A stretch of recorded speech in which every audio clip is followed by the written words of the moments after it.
Los humanos migramos porque en el desplazamiento anida nuestra esencia. Las palabras han sido siempre nuestro lugar de encuentro. Y este año también lo serán. Nos reuniremos con esos amigos que, aún estando lejos, son parte de esta misma historia. En la 14ª Fiesta del Libro y la Cultura seremos nómadas que reunirán lenguajes, miradas, voces para narrar las historias que cada uno ha recolectado en su viaje personal. Octubre 2 al 11, obra invitada de la literatura universal, El Libro de la Selva. Participa ingresando a www.fiestadellibrolacultura.com. ¿Hacia dónde será nuestro próximo viraje?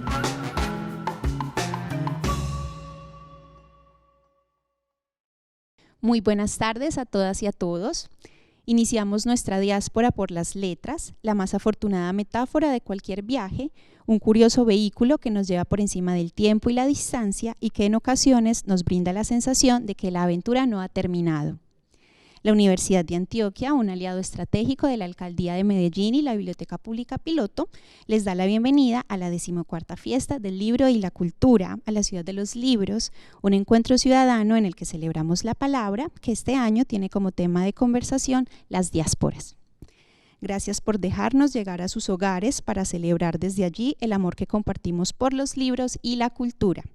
Es momento de abrazarnos en la distancia a través de lo que tejen las palabras entre nosotros. La actividad que tendremos a continuación hace parte de una jornada académica y cultural que hemos preparado desde la Universidad de Antioquia para integrarnos como comunidad universitaria a este evento de ciudad. En esta oportunidad, la charla es Multilingüismo y creatividad literaria, la diáspora en Svjetlaeva, Valery, Petrarca, Nabokov y Cioran. Los dejo con la profesora Marta Pulido, doctora en Ciencias Literarias y Humanas y docente de la Escuela de Idiomas. Profesora, muy buenas tardes. Buenas tardes. Nos encontramos con Dani Andrés Restrepo y Manuel Arcila Guzmán, egresados del programa de traducción de la Escuela de Idiomas, para esta participación en la Fiesta del Libro Medellín 2020. Soy Marta Pulido, profesora de la Escuela de Idiomas. Agradecemos, primero que todo, queremos agradecer a los organizadores de la Fiesta del Libro por esta actividad tan importante para nuestra ciudad y por abrirle un espacio a la Universidad de Antioquia, que siempre está muy interesada en participar en estos eventos, más específicamente la Escuela de Idiomas, ya que el tema de la Fiesta del Libro es la diáspora, es algo que nos concierne directamente con el asunto de las lenguas y de la traducción. Como sabemos, la Escuela de Idiomas está celebrando 60 años, entonces también es un motivo más para participar en este tipo de programas.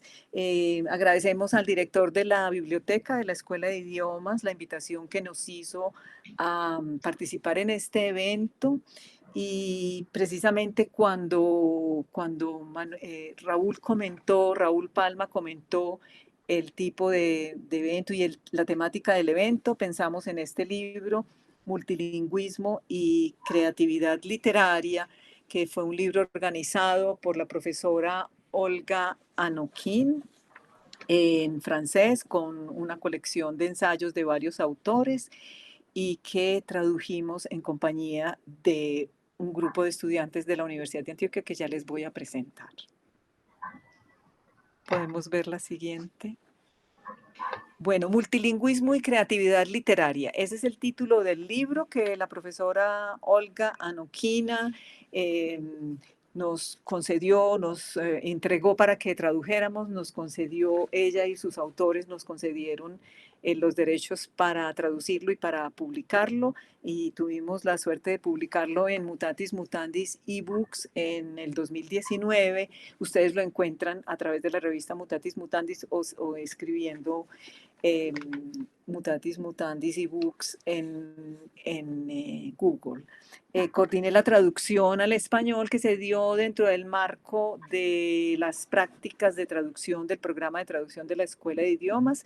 En este texto, en este libro, participaron Manuela Arcila Guzmán, David Baena, Daniel Gil, Dani Andrés Restrepo López y claro, también estuve participando en la traducción. Desafortunadamente David Baena y Daniel Gil no nos pudieron acompañar, entonces por eso nos limitamos a presentar los artículos que cada uno de nosotros había traducido y solamente un autor por participante. Dani Andrés Restrepo y Manuela Arcila, los dos son egresados del programa de traducción de la Escuela de Idiomas de la Universidad de Antioquia. Los dos son traductores del inglés y del francés al español. Los dos tienen intereses por la filosofía y por la traducción de filosofía y de ciencias humanas. Dani se interesa además por la traducción audiovisual, es un camino que le interesa emprender. Todavía tiene mucho tiempo y me parece súper interesante. Además que puede ser una súper buena combinación de la traducción audiovisual y la filosofía. Creo que la traducción de juegos también le interesa a Dani. Y Manuela en este momento es gestora de proyectos de traducción, entonces ella ya está bien involucrada en el campo de la traducción y espero que todas estas reflexiones filosóficas que Cioran y Ana Arendt le propiciaron con el trabajo de las prácticas le ayuden en su trabajo como gestora. Entonces los tres autores que vamos a presentar son los que estamos viendo en pantalla. El papel del multilingüismo en la actividad creativa de Vladimir Nabokov, que es un artículo escrito por Olga Anokina. Lo va a presentar Dani Restrepo, quien fue el traductor del mismo artículo. El siguiente artículo, que es Plurilingüismo y Génesis Textual en Diario Filosófico de Ana Arendt, escrito por Sylvie Courtine-Denamy, quien además fue traductora del Diario Filosófico de Ana Arendt al francés. La traducción de este artículo al español la realizó Manuela Arcila Guzmán y ella va a hacer también la presentación del artículo.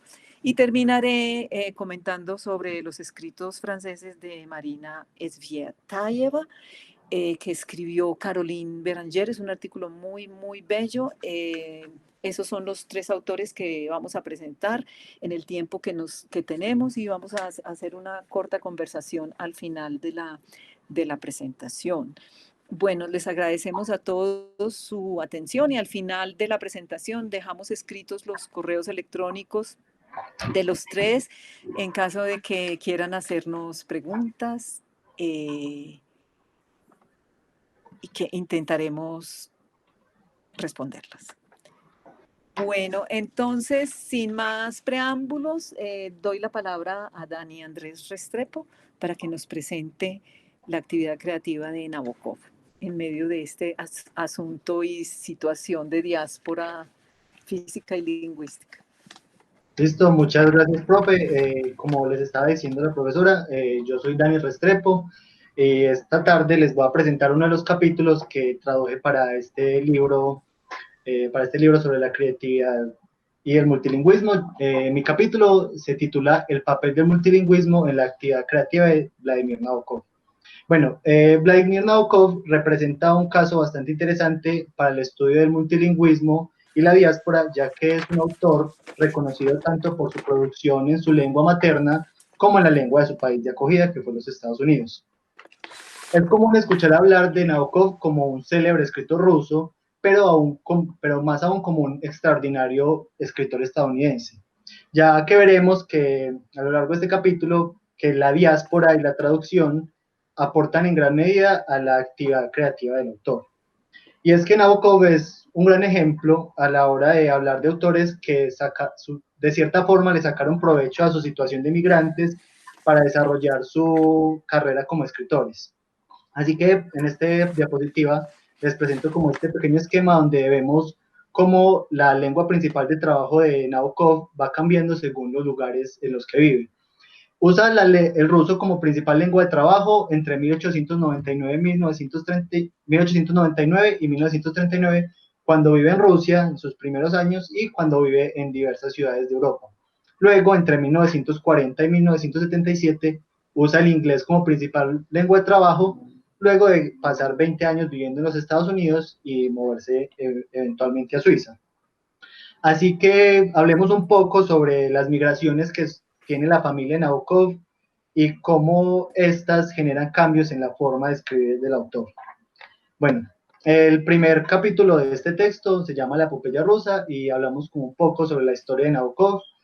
Él crece en San Petersburgo en un ambiente bastante privilegiado, ya que sus padres son anglófilos y desde pequeño lo acompaña en su educación con tutores nativos del inglés y del francés. Es así como Nabokov aprende a hablar y a leer y escribir primero en inglés antes que en ruso.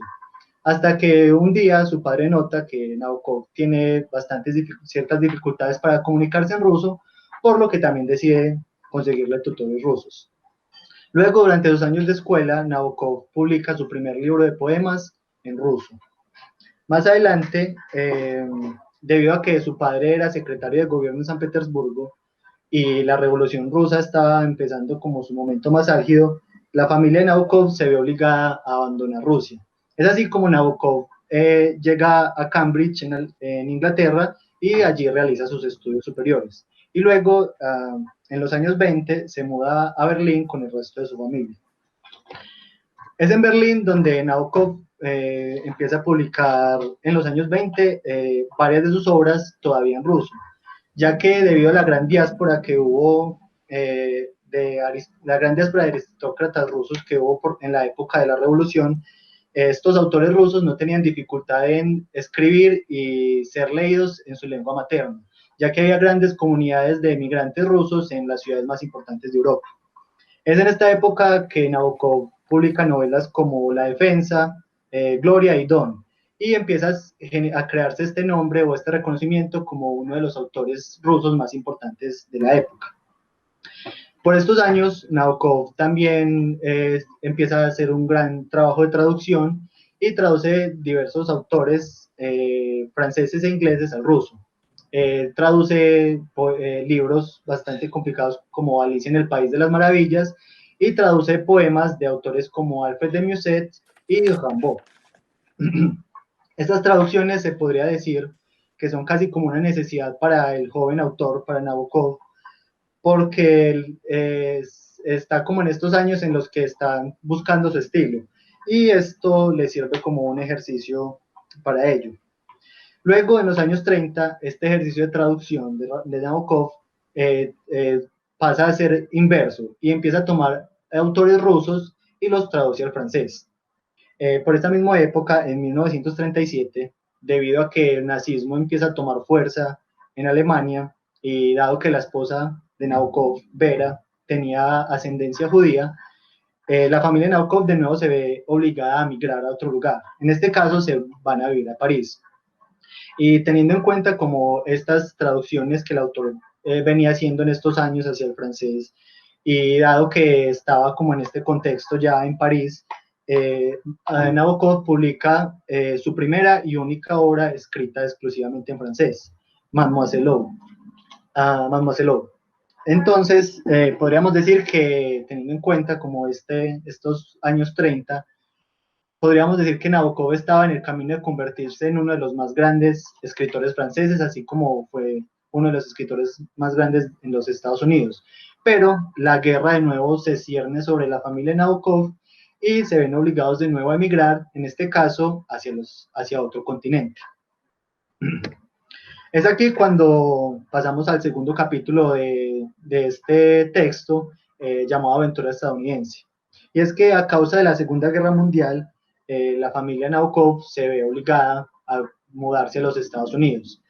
Sin embargo, esto no significa para Nabokov que un inicio desde cero o que tenga que volverse a hacer como este reconocimiento, ya que muchas de sus obras ya habían sido traducidas al inglés y publicadas en Norteamérica. Este ejercicio, la mayoría de estas novelas fueron traducidas por autores nativos del inglés y revisadas por el mismo autor antes de ser publicadas. Así que Nabokov estaba entrando a un terreno parcialmente conquistado. Es con la llegada a los Estados Unidos que Nabokov toma esta decisión de dejar de escribir en ruso y le da el derecho, o le da como este privilegio de hacer su lengua literaria al inglés. Este inglés es una lengua que para él era bastante familiar ya desde su infancia y que perfeccionó en sus estudios universitarios. Pero para Nabokov este cambio o este abandono de su lengua materna es bastante doloroso, y él lo expresa de esta manera en el postscriptum de Lolita. Dice así: mi tragedia personal, que no le interesa a nadie, lo que es normal, es que tuve que abandonar mi habla natural, mi lengua rusa, sin confusiones, mi rica e indefinidamente dócil lengua rusa, por un inglés mediocre.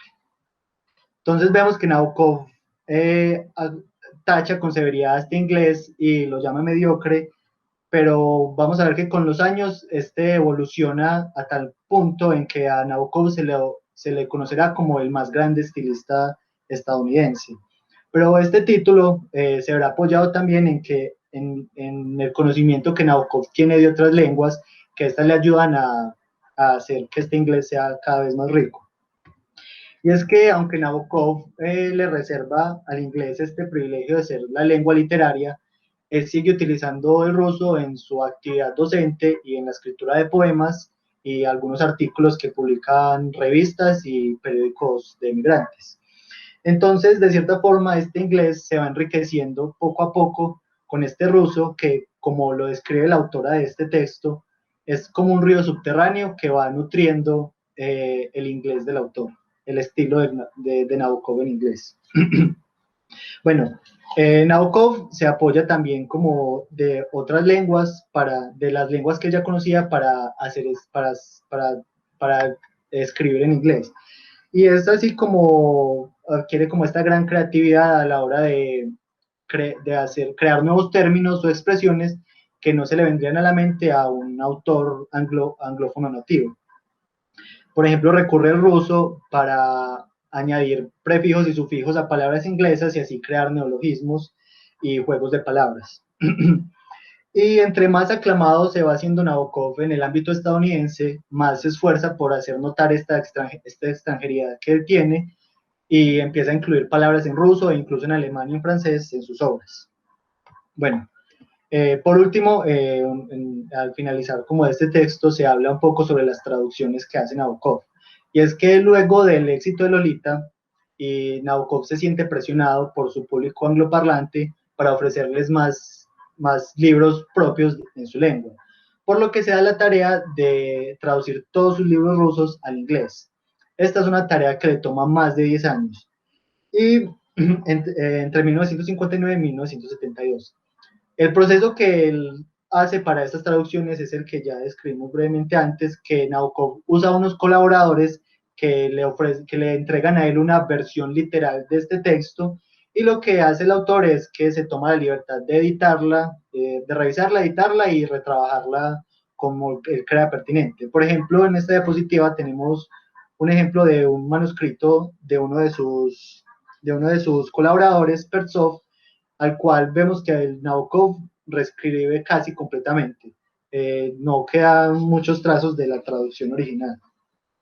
Bueno, a pesar de que Nabokov traduce todas sus obras rusas al inglés, y a pesar de que tenía tantas obras inglesas, solo traduce 2 de estas al ruso: Lolita y su autobiografía. Como ya muchos sabemos, al público, a los lectores rusos de Nabokov, no les agrada mucho la versión que él hace de Lolita, porque dicen que es muy literal y la consideran algo burda. Pero es más interesante ver el trabajo con su autobiografía, porque genera como un ejercicio circular de reescritura. En 1951 publica la primera edición de su autobiografía en inglés bajo el nombre Conclusive Evidence, y 3 años después publica la versión rusa.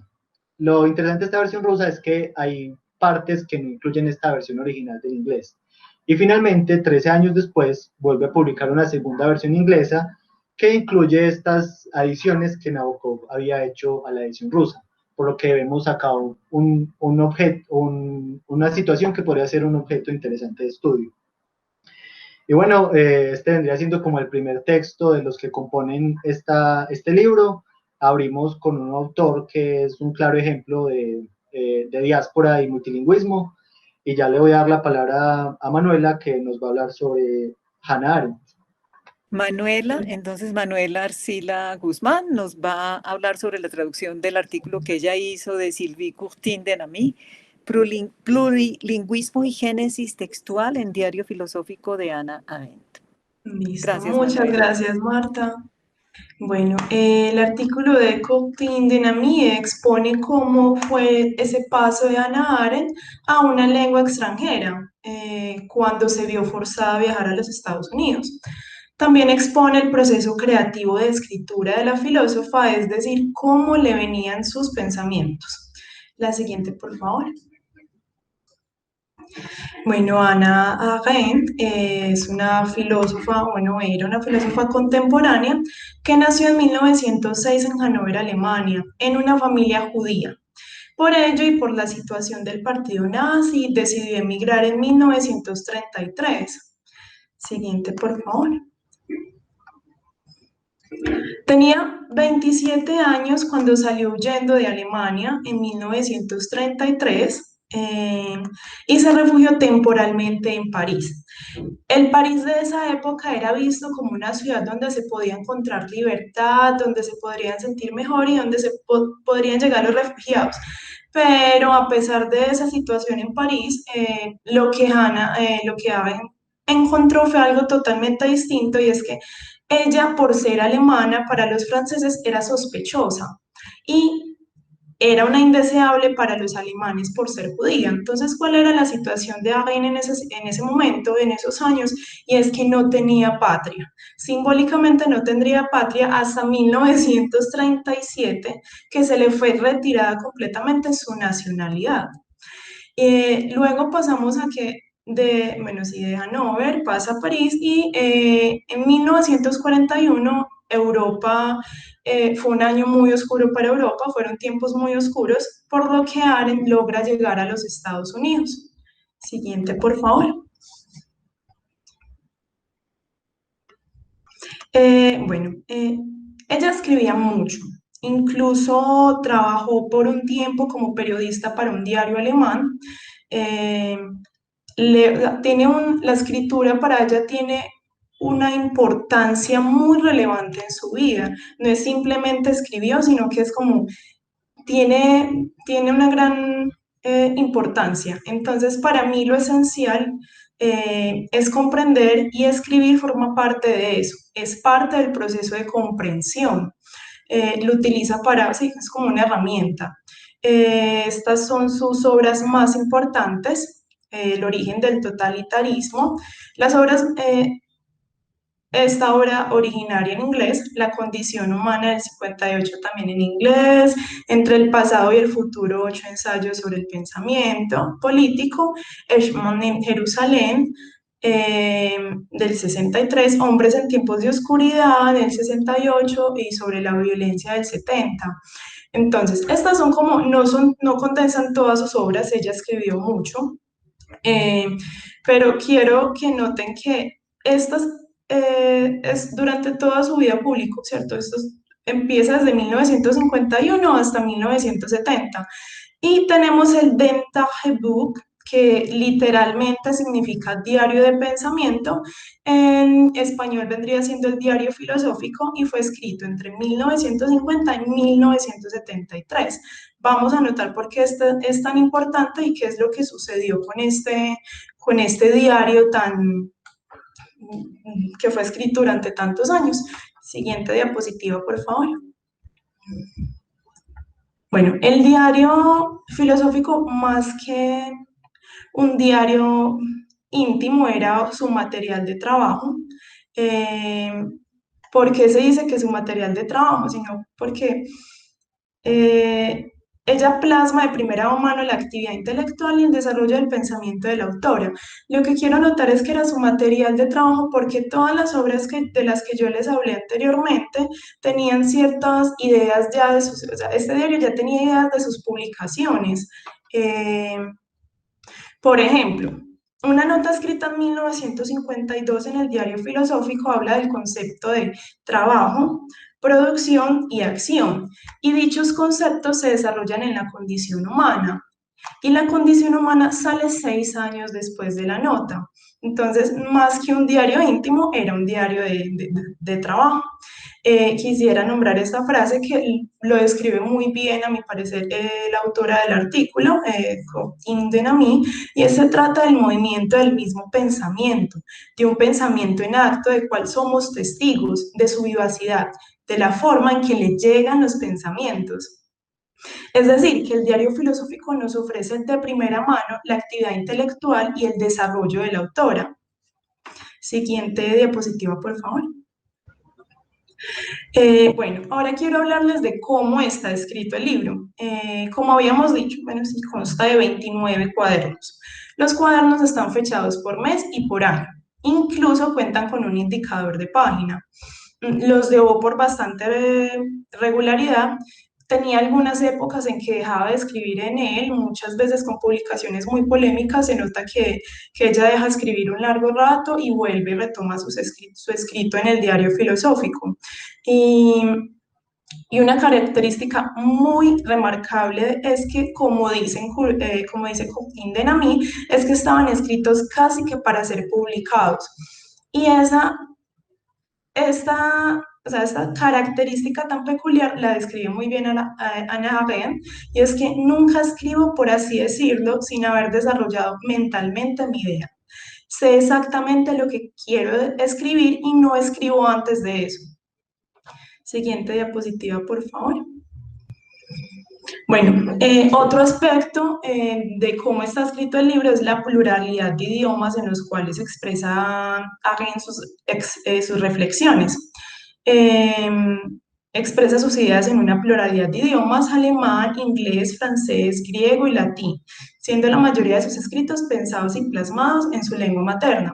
La mayoría de los escritos se puede encontrar que están en alemán. Incrusta literalmente en alemán las citas griegas de Platón.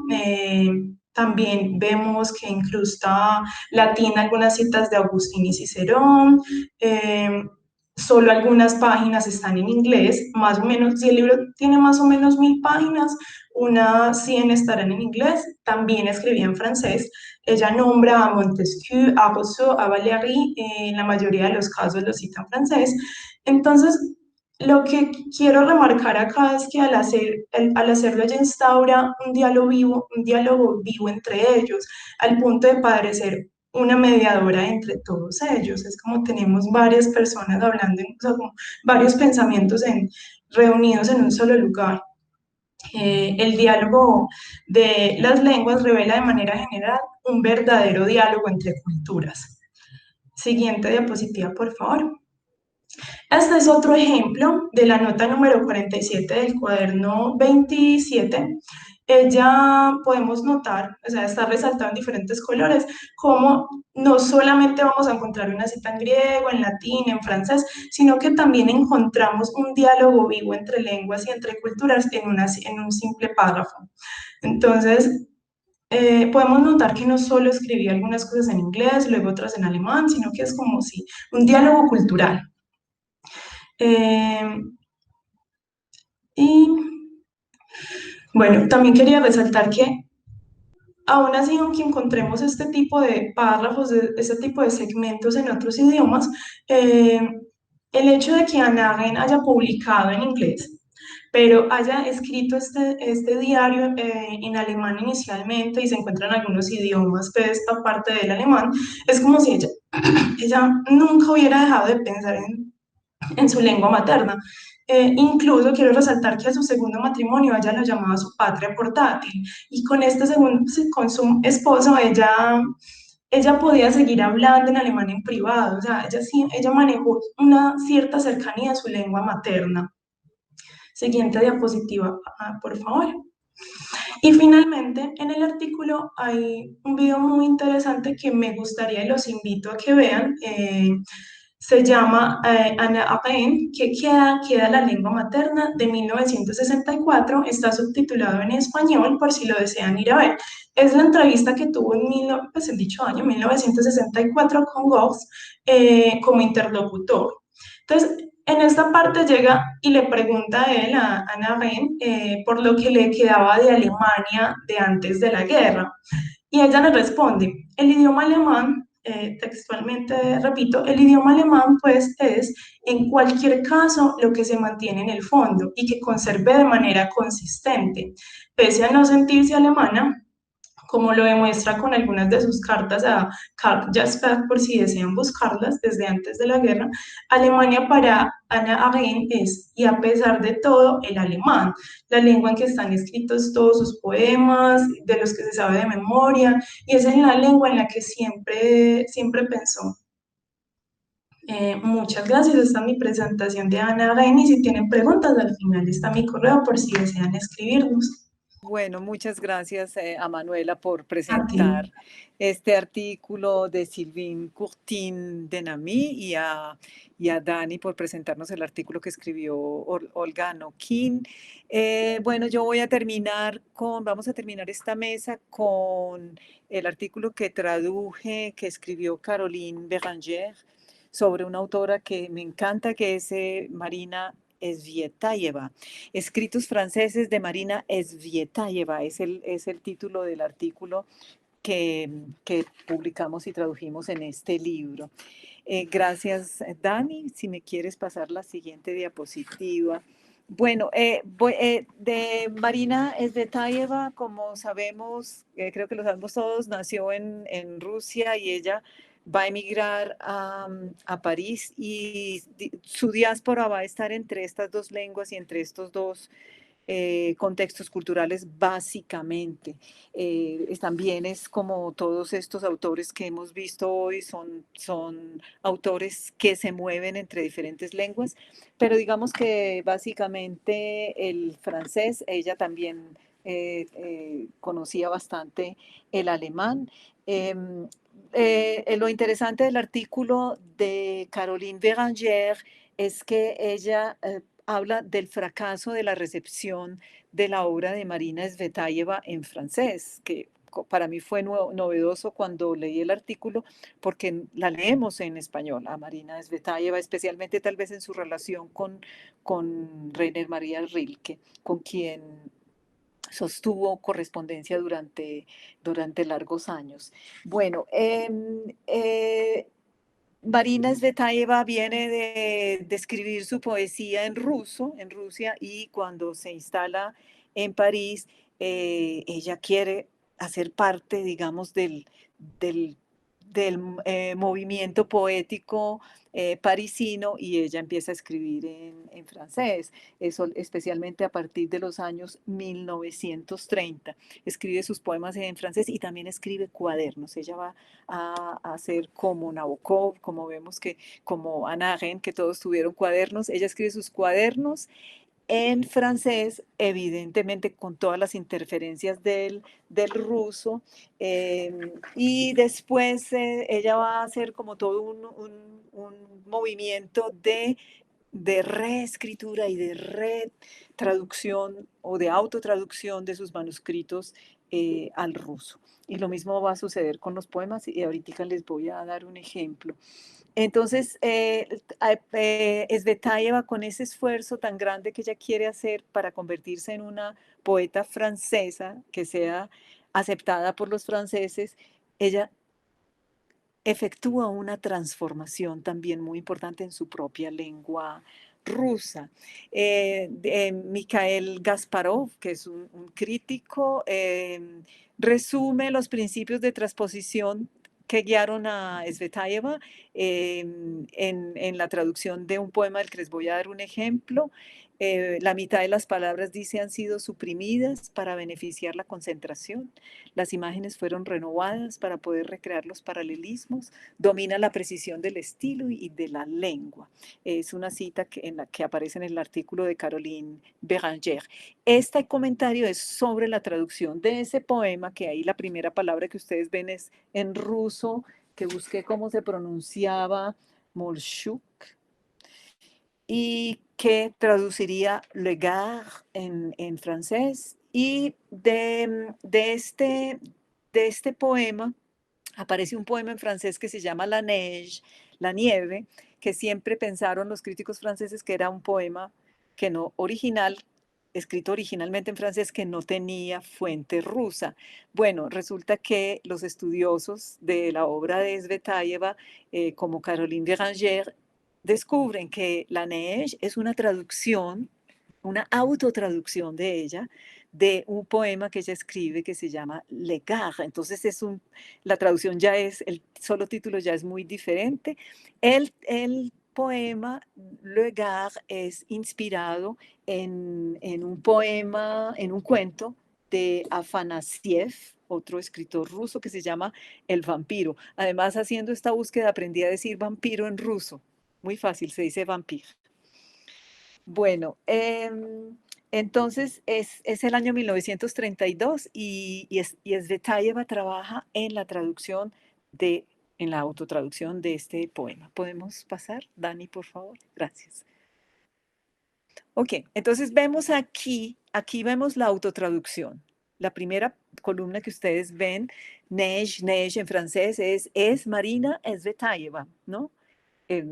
Neige, neige, plus blanche que l'ange, femme lige, du sort blanche neige, sortilège, que suis-je, où vais-je, sortirai-je, bif de cette terre neuve, neige. Se siente la musicalidad en el poema. Entonces yo traduje lo que ella tradujo del francés al español: nieve, nieve, más blanca que el lino, mujer devota, del hechizo, Blancanieves, sortilegio, quién soy y a dónde voy, saldré vivo de esta tierra, nueva nieve. La traducción es bien literal para mostrar la diferencia, porque ahorita entonces vamos a ver en la siguiente diapositiva el poema en ruso.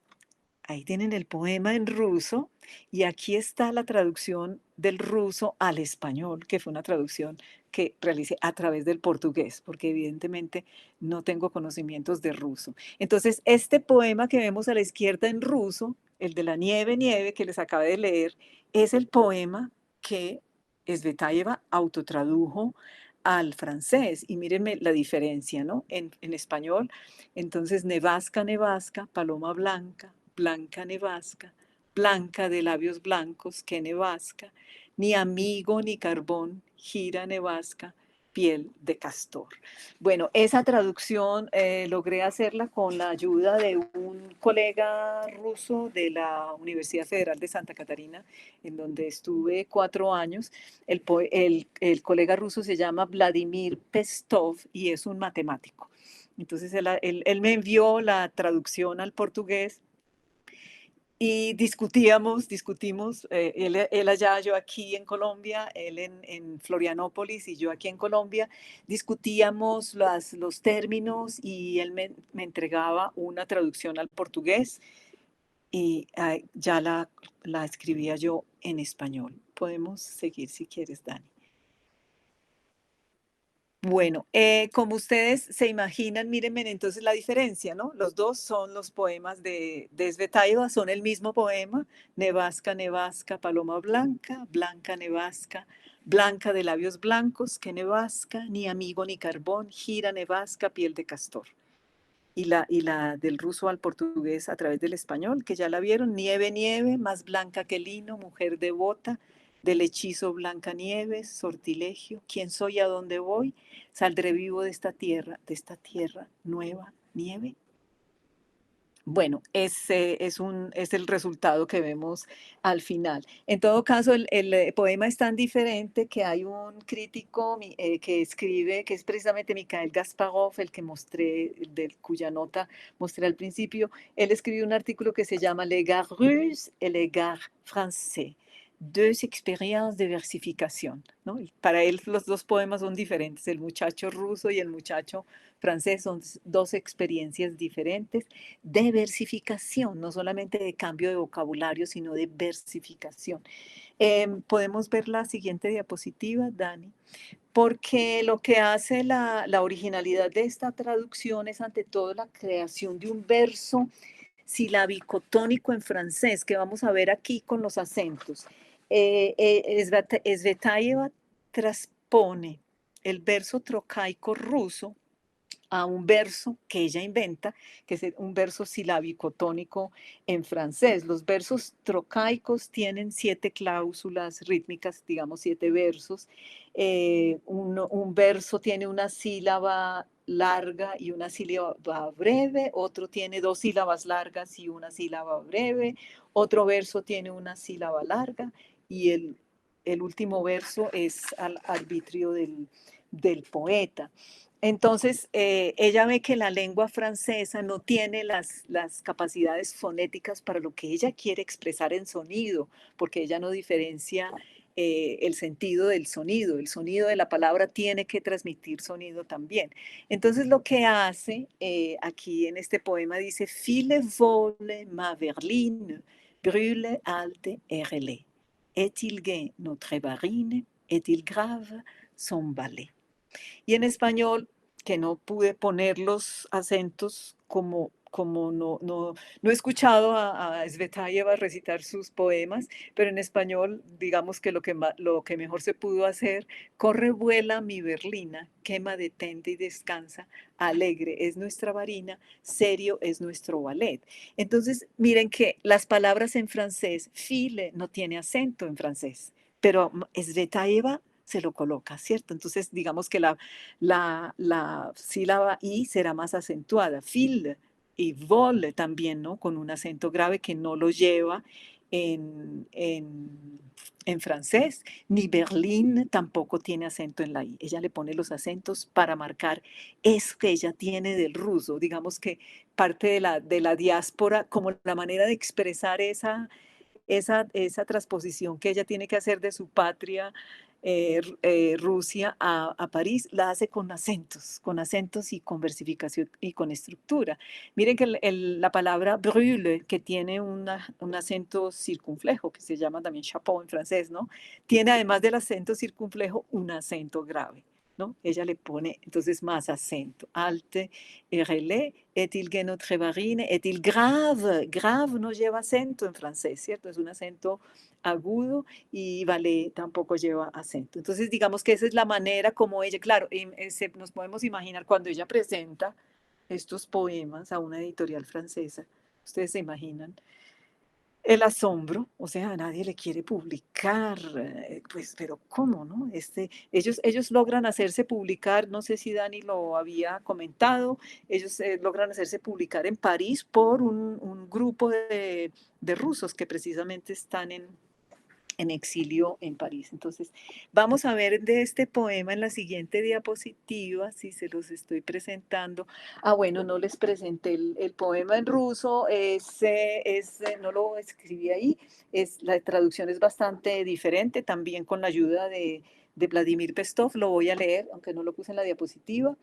Ustedes ahí, campanillas. Esta es la traducción del vole vole ma Berlín. Gracias, Dani. Sí, esa en español, traducido del ruso a través del portugués, quedó de la siguiente manera.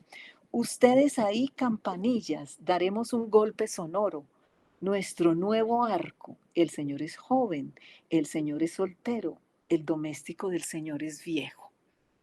También la traducción fue absolutamente literal, tanto la que hizo el colega ruso, del ruso al portugués, como entonces la que yo hago del portugués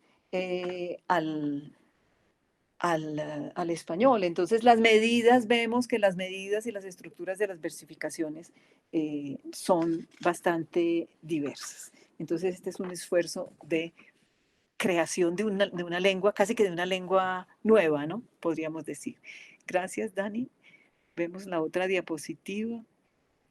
Bueno, entonces la experiencia poética de Svetaeva en Rusia, trasladada a su experiencia poética en Francia, le permite una gran libertad al autor en el momento de autotraducirse. Lo vimos en los poemas. El legard ruso en francés dice otras cosas, ¿no?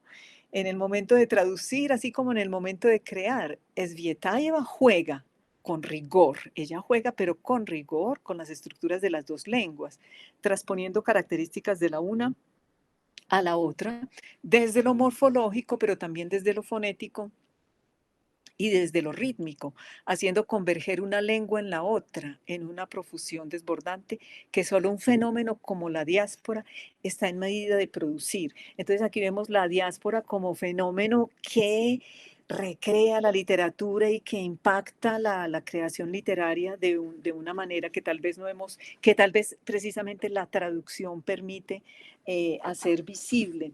Sí, yo quería comentar sobre la experiencia poética de Svetaeva, porque en la época en que Svetaeva está en París, ella empieza a escribir estos versos con esa estructura que les mencioné, que es el verso trocaico ruso, y ella rima, Entonces tiene un amigo crítico, uno de los críticos rusos que vive en París y le dice, pero ¿por qué rimas? ¿No? Cuando en París en su época, en los años 30, se está escribiendo en verso libre. Y para Marina Tsvetaeva, que viene de una cultura en donde se rima con mucha rigurosidad, ¿no? Se sigue rimando con mucha rigurosidad. El verso libre, ella dice que es un verso incompleto, que en el verso libre es como una especie de borrador de un verdadero poema, que está apenas la intención del autor, pero que el verso no está construido, el verso se construye cuando se versifica y cuando se le da ritmo y rima, ¿no? Entonces son también fíjense que son dos perspectivas poéticas diferentes, perspectivas de creación poética diferentes. Dani, si quieres mirar ahí. Bueno, entonces eso era lo que les quería presentar de Svetaeva, que a ella le sucede algo como lo que ahorita le voy a preguntar a Dani que nos amplíe un poquito. A ella le sucede algo como lo de Nabokov, es que ella escribe en ruso, traduce al francés, cuando está en París también crea en francés, después lo que crea lo traduce al ruso, después lo que crea y recrea al traducir del francés, del ruso al francés, que son, vemos obras diferentes, entonces eso que ella escribe en francés es traducido al ruso, entonces digamos que hay una profusión de poemas partiendo de un mismo poema original debido a su propia autotraducción y a ese desplazamiento entre una cultura y otra. Bueno, yo voy a detenerme aquí para permitir que Dani precisamente nos amplíe un poquito ese espacio de ese comentario que hiciste, Dani, sobre la autobiografía de Nabokov. Hola, profesora. Sí, hablando pues un poco sobre este ejercicio de traducción circular, también es muy interesante verlo en Nabokov, profe, que él primero publica su autobiografía en inglés y 3 años después la saca en ruso, pero hasta ahora en ruso, al parecer, como por un impulso que le da el hecho de que sea su lengua materna, él le agrega cosas nuevas a esta autobiografía, le agrega párrafos nuevos, hace como bastantes reediciones de los otros párrafos que él ya tiene. Él hace una reescritura de algunas frases y cosas que quizás el hecho de estar escribiendo su lengua materna se las inspira a la hora de escribir su autobiografía. Y luego, 13 años más adelante, decide sacar otra versión en inglés, Nabokov, pero esta versión en inglés, además de que obviamente se alimenta de la primera versión en inglés, incluye muchas de estas partes que él había incluido nuevas en la versión rusa. Es como que esta versión inglesa se ve no influenciada por una traducción anterior. Es así como podemos ver como este ejercicio circular, que primero escribe en inglés, luego el ruso lo influencia y luego este inglés vuelve a entrar, pero ya con estas partes que el ruso le va agregando. Es bastante interesante y en varios de los textos que hay en el libro, si tienen la oportunidad de leerlo, pasa en varios autores. Es algo muy común en estos autores de la diáspora de traducirse y autotraducir lo que ya tradujeron en un principio, que es muy interesante también. Y de recrear, ¿no? Lo que ya han escrito, que lo vimos también en uno de los artículos que se trabajó en el libro, por ejemplo, Beckett, ¿no? Que es ese autor que también se toma todas las libertades cuando se autotraduce. Gracias, Dani. Manuela, yo vi que el diario filosófico, tú lo dijiste, se llama Tagbuch, ¿no? Sí, Y, y que en francés se tradujo Journal de Pensée, ¿no? Journal de sí. Pensée. ¿Y en español cómo se traduce? Se dice diario filosófico. Ese es Diario el nombre, sí, filosófico. cambia porque en Sí, francés sí mantiene más esa idea inicial. de Las Journal de traductoras Pensée. sí mantienen ese pensamiento como más de Ujú. diario, no como nosotros como un diario filosófico que es como si fuera un libro común y no es como un libro común, es eso, un Sí, diario. exacto. Y que entonces en español, al cambiar el título Diario Filosófico, yo pienso que los lectores de Hannah Arendt, de ese diario filosófico, tienen otra perspectiva, Exacto. mientras que los de francés sienten que es un diario, que es un pensamiento que no es sistemático, ¿cierto? Que es un pensamiento del día a día, que es una construcción de pensamiento, ¿no? Sí, creo que esa idea en español se pierde. Sí, sí, no se llega como, mira, es como le llegan sus pensamientos, cómo fue la construcción y notar qué es lo que ella sentía y pensaba y cómo lo transmitía. Creo que se pierde, es como sí, habla de filosofía, se entiende un poco más así. Sí, exacto. Lógicamente que ella estaba eh, construyendo un pensamiento, pero entonces no es Eso, un diario filosófico, sino un diario de pensamiento. Sí, pensamiento. no, me pareció interesante lo que mencionaste de los títulos, porque precisamente Barbara Cassin hace un prólogo con Alain Badiou o una nota a la traducción que hace la autora que tú traduces, Sylvie Courtin, de Namé. Ella hace el prólogo a los diarios filosóficos de Hannah Arendt, ¿no? Y Bárbara Kazan, que es la coordinadora de este diccionario, le Dictionnaire des Intraduisibles, ¿no? Que es tan maravilloso porque ella, siendo una filósofa, está pensando el asunto traductivo como ese gran esfuerzo que hacemos los traductores por transmitir un pensamiento que muchas veces nos desborda, ¿no? Entonces, me parece muy bonito todo el trabajo de traducción de los diarios de Hannah Arendt y, como tú dices, todo lo que se podría estudiar a partir solamente de las traducciones de ellos, ¿no? Sí, exacto. Y no solo eso, sino que Ana Arendt también traduce uno de sus artículos. Ella escribió en inglés, pero algunos de sus textos ella los traduce al alemán, o sea, hace como la parte opuesta o sea, de lo que ella venía haciendo y ahí está como la muestra de esa diáspora, de ese manejo entre las culturas. Sí, sí, sí, muchas gracias.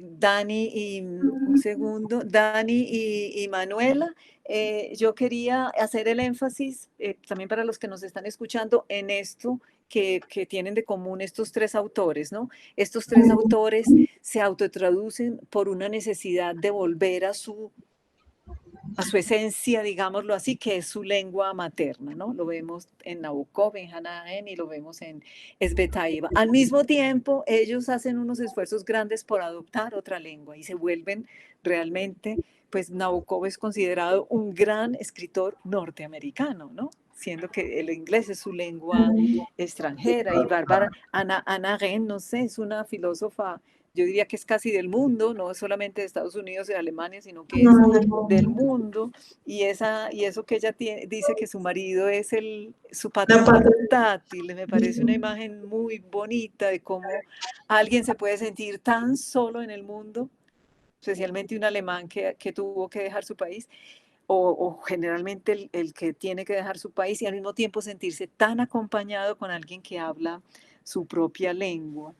Bueno, no sé si Dani tiene algún otro comentario, si no podemos ir cerrando. No, profe, por último, que este tema de la diáspora parece ser como, aunque muchas veces se da en situaciones que son algo tristes para los autores, genera como grandes potenciales creativos. Los autores se aprovechan de esta diáspora y de este multilingüismo que les genera para desarrollar sus carreras y para ser como mucho más prolijos. Tienen el acceso a otras lenguas, te da la oportunidad de escribir frases nuevas o palabras nuevas en una lengua porque las traes de otra o te da la posibilidad de hacer estas combinaciones, como vemos en los diarios de Hannah Arendt, que utiliza todas las lenguas que conoce a la hora de escribir. Me imagino que esto en el cerebro también permite acceder a nuevas zonas de la creatividad.